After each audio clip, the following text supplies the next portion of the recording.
wetting the kill with clear melamine and water.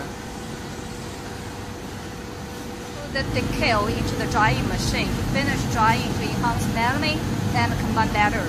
Normally need 3 to 7 days according to different depths of ink color. Check the decal quality before the decal cutting process.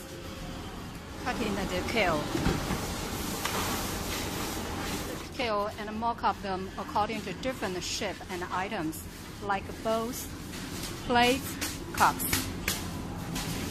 We'll wait the melamine resign for the requested dinnerware. Put the material to heating machine about 50 seconds. Put the solid material to forming machine to shape products in high temperature.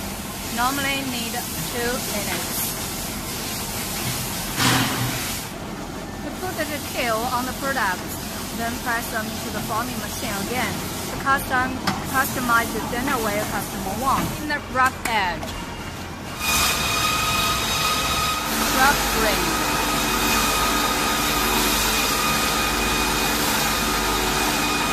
polish.